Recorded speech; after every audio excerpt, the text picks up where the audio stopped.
केही सहरहरू नै लाहुरेहरूले बनाए। यदि राणाहरूलाई थाहा हुन्थ्यो आजको धरानमा चटक्क परेको एउटा घर लिम्बूले बनाउने छ हैन, यदि राणाहरूलाई थाहा हुन्थ्यो पोखरामा हैन एउटा 5 तलाको होटल खोल्ने घर एउटा मगरले बनाउने छ, गुरुङले बनाउने छ, मलाई लाग्छ गोर्खा भर्ती सन्धि गरिँदैन थियो।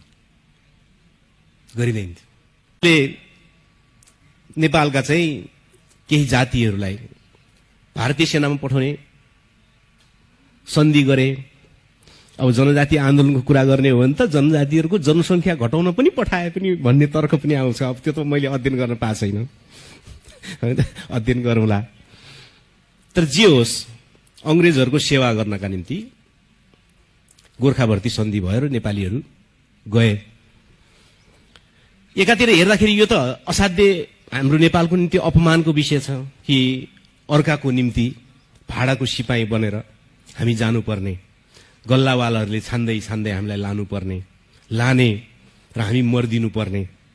अनि उनीहरूको निम्ति हामी मरेपछि चाहिँ अनि यसो हाम्रो छातीमा ल्याएर एउटा तपमा झुन्डाइदिने र भन्ने कि वीर हौ नेपालीहरू वीर भनिदिने। अनि हामी वीर भनेर यहाँ चाहिँ फेरि रेडियो नेपालबाट गीत बजाउने। अब यो त हुँदै नै आयो। दुःख कति भन्नु छ र नेपालीहरूको, धेरै नै दुःख छ संसारभरि। तर त्यसको उल्टो एउटा फाइदा भयो। उल्टो के फाइदा भयो भने यो तन्नम गरिब देशमा तिनीहरूले विदेशी पैसा बोकेर आयो। धेरै मोल भएको विदेशी पैसा, आइसी ल्याए पनि, स्टर्लिङ पाउन्ड ल्याए पनि। त्यसपछि तिनीहरूले चाहिँ काठमाडौँबाट भारी बोकेर गएर नेवारहरूले पूर्वलाई चाहिँ बल्छी थापेर बसेको धरानमा पक्का पक्की घर बनाउन थाले। लाहुरेहरूले फर्केर आएर पानीपतिया गर्ने सँगसँगै भैरवा बुटवलमा धुर जमिन किन्न थाले र पोखरा सहर पनि यसरी जन्मियो। माछापुछ्रे हिमालले मात्रै पोखरा बनाए जस्तो लाग्दैन मलाई। फेवाताल भन्दा गहिरो लाहुर जानुपर्ने नेपालीहरूको कथाले पनि पोखरा बनायो।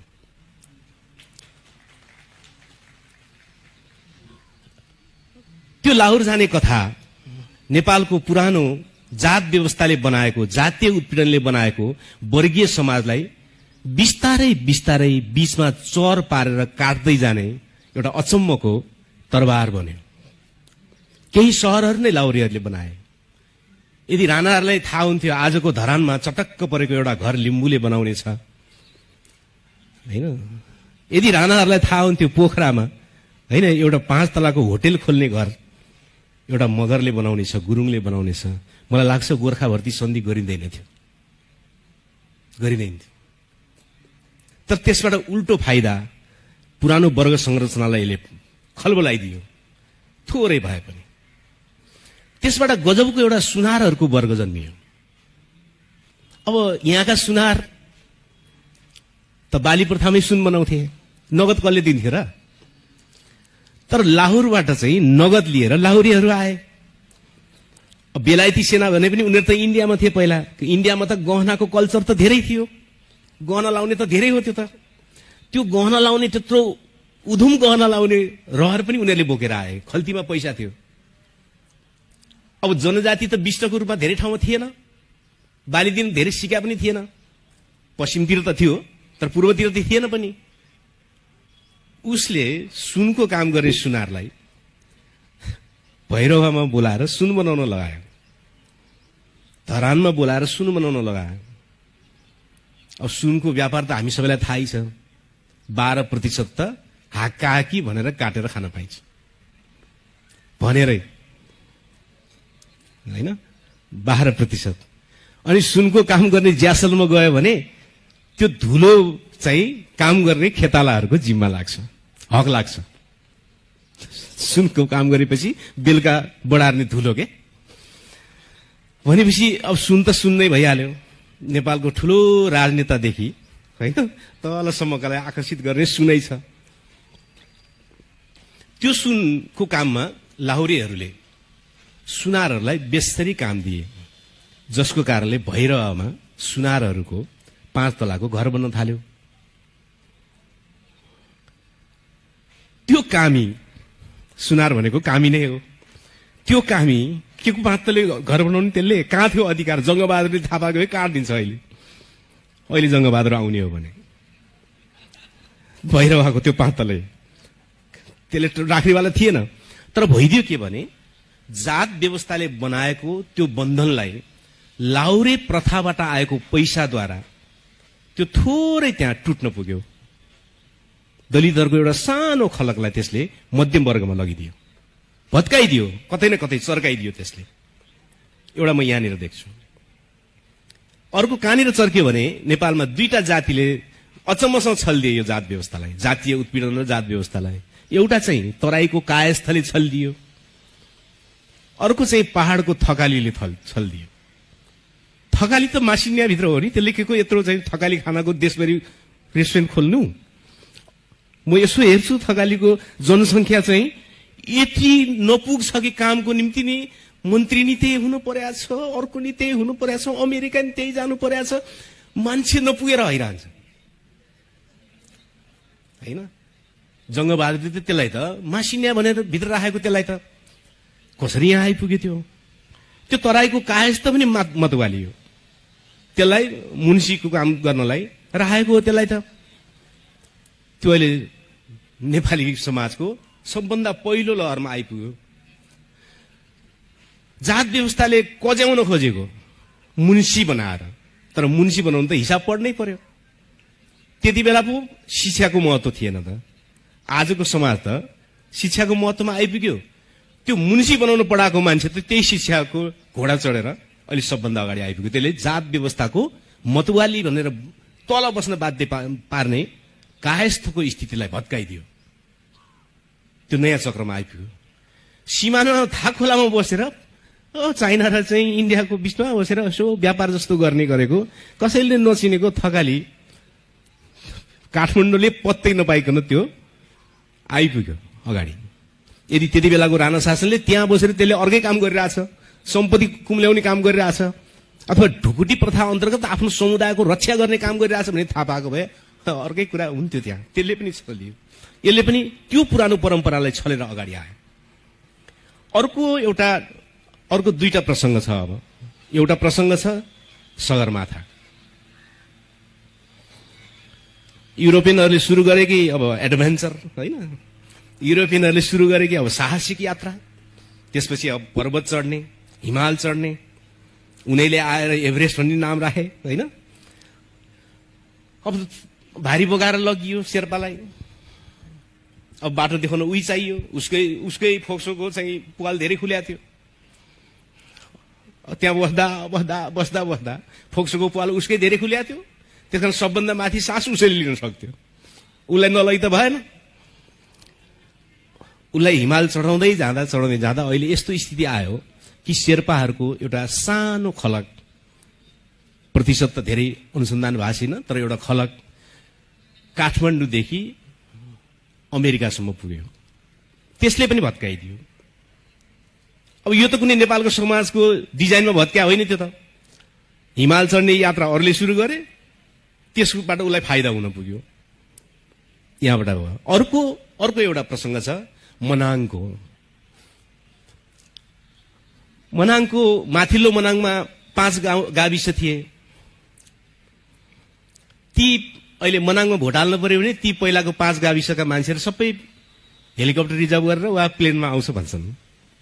सबैको काठमाडौँमा, सबैको भनेर म सबै नभनौँ, त्यहाँ बाँकी पनि आएको सबै जसोको भनौँ अहिलेलाई होइन, काठमाडौँमा घर छ। त्यो कसरी भयो? यो त अचम्मको कुरा। मनाङको मान्छेको काठमाडौँमा। यसको पनि गजबको, त्यहाँ स्थानीय बुढापाकाहरूसँग छलफल गर्दाखेरि गजबको कथा छ। 21 सालतिर राजा महेन्द्र चाहिँ सिङ्गापुर गएछन्। सिङ्गापुर जाँदाखेरि चाहिँ नेपालकै मनाङ मुस्ताङतिरको अनुहारका मान्छेहरू जडीबुटी बेचिरहेको देखेछन्। अनि त्यहाँबाट यो के नेपालबाट आएका रहेछन् क्या भनेर महेन्द्रको त कामै त्यस्तो, बर्मादेखि नेपाली खोज्न जाने उनी त।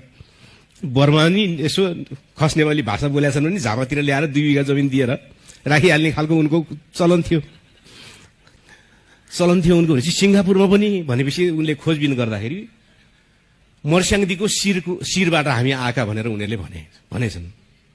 मर्स्याङदा अब त्यति बेला न पासपोर्ट न के, इन्डिया जाने, इन्डियाबाट अनि जहाजमा चढेर सिङ्गापुर जाने त्यति बेलाको चलन रहेछ। उनीहरूले भनिसकेपछि अब नेपाल आऊ, म तिमीहरूको देशको राजा हुँ भनिसके कि हामीलाई के भन्छ, तिमीलाई राजा मानेर हामीलाई के हुन्छ, हामीलाई यहाँ यसरी लुकेर यहाँ आउनु परेको छ, तिमीलाई राजा मानेर के हुन्छ भन्ने कुरा भयो त्यहाँ। होइन, तिमीहरू नेपाल फर्किएपछि म सबै व्यवस्था गर्छु आऊ, तर तिमीहरूको माथिल्लो मर्स्याङदी माथिको 5 गाउँ चाहिँ नेपालभित्र हुनुपर्छ, तिमीहरू मेरो शासन मान्नुपर्छ। उनीहरू फर्केर आइसकेपछि उनीहरूलाई विशेष अधिकार दिइयो। उनीहरूलाई नेपाली भए बापत, नेपालको राजालाई अथवा शासनलाई माने बापत, सिकेलालको भाषामा भन्दा नेपालीय भइदिए बापत, होइन कि उनीहरूले के अधिकार पाए त भने विदेश गएर आउँदाखेरि, सामान ल्याउँदाखेरि कर भन्सार तिर्न छुट हुने। अब अधिकारै नपाउँदाखेरि त कलकत्ता गएर जहाजमा लुकेर गएर सिङ्गापुरमा चाहिँ जडीबुटी बेच्न भ्याउने मान्छेलाई पासपोर्ट बनेर भन्सारमा चाहिँ छुट दिने, राज्यले जिम्मा लिदिने भएपछि कति मजा भयो होला। हो, त्यहाँबाट एउटा माथिल्लो मनाङको, मनाङ्गे भनौँ एक भाषामा, मनाङ्गेहरू जो गुरुङ इत्यादि थर लेख्नुहुन्छ, उहाँहरूको खलक विशेष अधिकार पाएर वात्तै माथिल्लो वर्गमा, मध्यम वर्गमा र मध्यम वर्गभन्दा पनि माथि कतिपय आउने स्थिति बने। यी चाहिँ नेपालको परम्परागत राज्यले वर्ग निर्माणको जुन खालको प्रक्रिया निर्माण गरेको थियो, यी सबलाई तोडेर, छलेर, छिर्के हानेर, बीचमा घुसेर, होइन, वर्ग बनावटको यो ढाँचालाई उनीहरूले केही न केही बदलियो। तर मूल चरित्र बदलियो त भन्यो भने मेरो अध्ययनमा अहिले पनि मूल चरित्र वर्ग निर्माणको उही नै छ। म कहिलेकाहीँ घरमा 4वटा पत्रिका पढ्ने गर्छु, बिहानै पत्रिका आउँछ, दैनिक पत्रिका। कहिलेकाहीँ म यो पत्रिका भरि म ककल्ले लेखेका छन् मात्रै हेर्छु क्या, कहिले 1 घण्टा 2 घण्टासम्म पल्टायो, सम्पादक को छ, अनि अलिकति व्यवस्थापक को छ, अनि त्यहाँबाट पहिलो पातमा लेख्ने स्तम्भकार को छ, दोस्रो पातमा लेख्ने को छ, महिला लेख्ने को छ, हेर्दै गयो, पाना पल्टाउँदै गयो, 14 पाना, 15 पाना, 16 पाना, होइन 18 पानासम्म पल्टायो। अनि मलाई त्यो दिन कुनै समाचार पढ्नै मन लाग्दैन। 4वटा पत्रिका, 5वटा पत्रिका। यसो भन्दाखेरि कति मान्छेले त बाहुन विरोधी भइस भन्छन्। मैले सदाकाल भन्ने गरेको छु, नेपालमा बाहुनहरूको यति ठुलो योगदान छ, धेरै ठुलो योगदान छ। शहीदहरू पनि त्यत्रा शहीदहरू छन्, होइन, किनकि कहिले पनि बाहुनहरू सबै शासक भनेको हुँदै होइन नि। क्षेत्री ब्राह्मण भित्रबाट शासक जन्मियो भने मात्रै हो, कुरा त त्यति मात्रै हो, त्यहाँभन्दा बढीको कुरै होइन। त्यो त्यसभित्रबाट मात्रै बन्ने स्थिति आयो।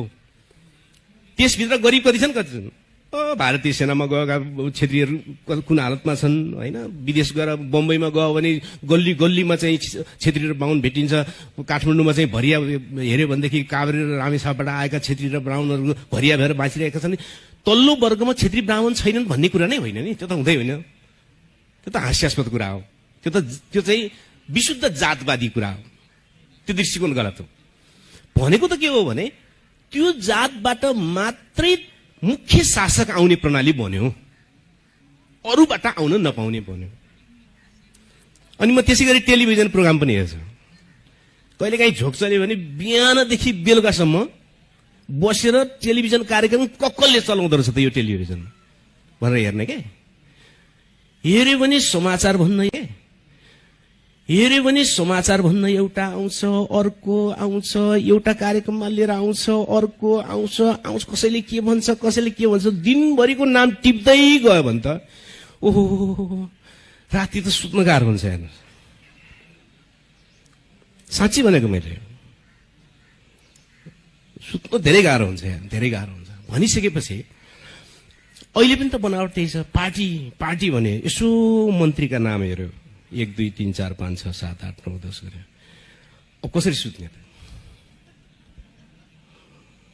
सक्नु पर्यो नि त होइन। हेर्दा हेर्दै हालत त चौपट देखिन्छ, हेर्नुहोस्। अनि म सबभन्दा धेरै त कहाँ हेर्ने होला भन्यो भने अनि म च्याम्बर अफ कमर्सको नाम हेर्छु के, अनि उद्योग वाणिज्य सङ्घको नाम हेर्छु।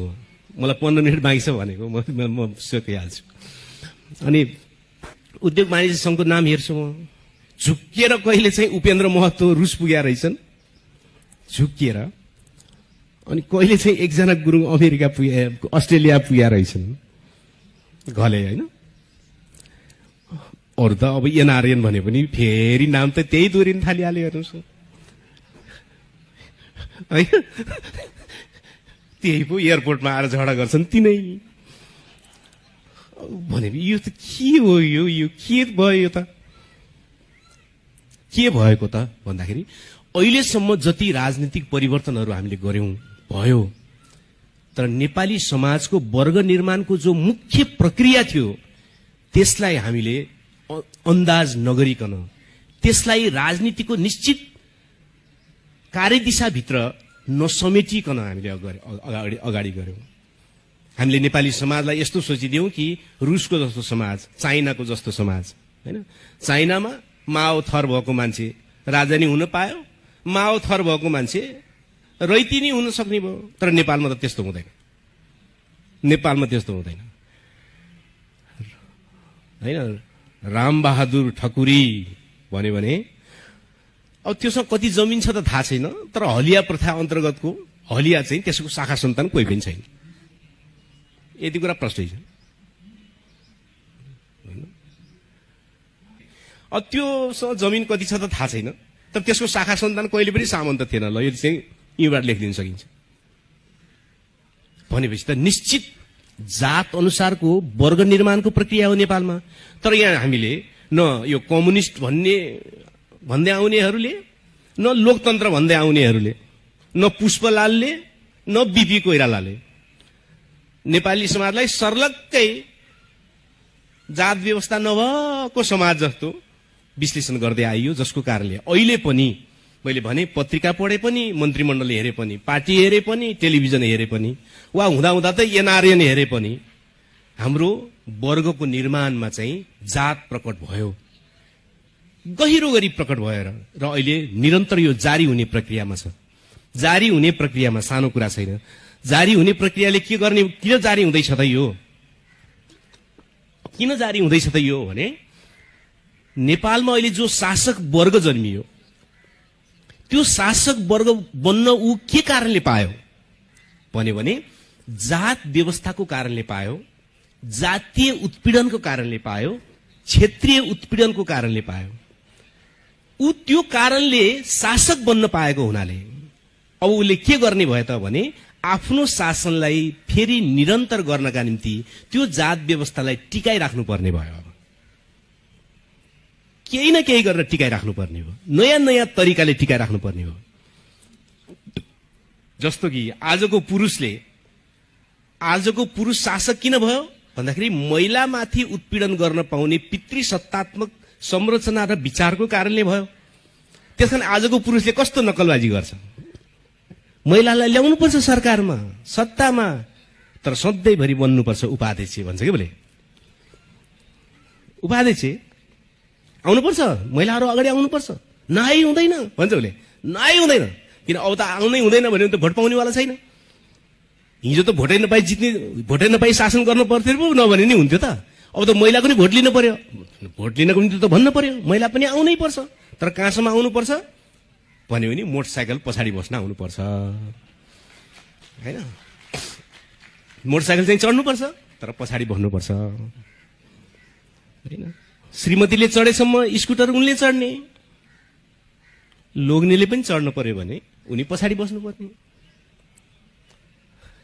त्यस्तो छ नि होइन। भनेपछि त्यस्तो किन हुँदो रहेछ त भन्दाखेरि पितृसत्तावादी विचार र संरचनाको कारणले पुरुष सत्ताधारी भएको। अब महिलामाथिको उत्पीडन सबै अन्त गर्यो भने त आफू सत्ताधारी त नहुने भयो, जसको कारणले महिलामाथिको उत्पीडन उसले नयाँ नयाँ कलेबरमा नयाँ नयाँ रङ्ग रोगन लगाएर फेरि जारी राख्न खोज्दो रहेछ। ठिक त्यसै गरी जात व्यवस्था, जातीय उत्पीडन र क्षेत्रीय उत्पीडनको कारणले आजको वर्गीय सत्ता बनेको। अब त्यो सत्ताधारी वर्ग नै त्यो कारणले बन्न पुगेको हुनाले आफ्नो सत्ता निरन्तर जारी राख्नका निम्ति चाहिँ उसले कुनै न कुनै तरिकाले के गर्दो रहेछ त भन्दाखेरि त्यो जात व्यवस्था, त्यो जातीय उत्पीडन र त्यो क्षेत्रीय उत्पीडनलाई निरन्तरता दिन खोज्दो रहेछ। मैले एक चरण सकेँ, अब प्रश्न सोध्नुहोस् भन्नुभएको छ।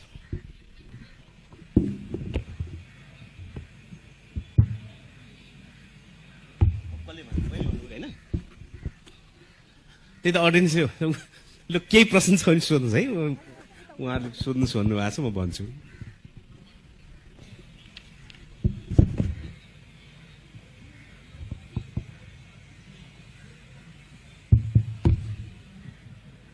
नमस्ते।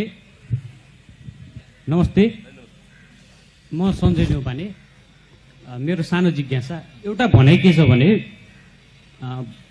भन्ने गरिन्छ दास स्वतन्त्र भएपछि मालिकको नक्कल गर्छ भन्ने गरिन्छ। यस विषयमा आज उत्पीडित जो समुदाय छ, जो जनसङ्ख्या छ, सो जनसङ्ख्या भोलि स्वतन्त्र भइसकेपछि अथवा भोलि ऊ शासन सत्ताको केन्द्रमा आइसकेपछि उसले के गर्ने गर्छ भने उसले आफूभन्दा तलका मान्छेलाई उत्पीडित गर्ने गर्छ, अथवा उसले अरूलाई फेरि त्यही समानता दिन खोज्दैन र मालिकले उसलाई जसरी प्रारम्भमा थिचोमिचो गर्थ्यो, उसको शोषण गर्थ्यो, त्यसै गरी शोषण गर्ने गर्दछ। यस विषयमा चाहिँ अब यो जुन विभेद छ त्यो विभेद अन्त्य त होला, तर आज तल परेको मान्छे भोलि माथि आइसकेपछि उसले फेरि भोलि पनि अब अर्को मान्छेलाई तल पार्न खोज्ने रहेछ नि त। यस विषयमा टिप्पणी गरिदिनु हुन म अनुरोध गर्दछु। धन्यवाद। प्रश्नहरू सबै एकैचोटि लिउँ गरे, कतिवटा लिउँ, पाँचवटा जति लिउँ होइन, सबै एकैचोटि लिउँ है त, अनि सबैको बारेमा म एकैचोटि बोल्छु, सकिहाल्छ।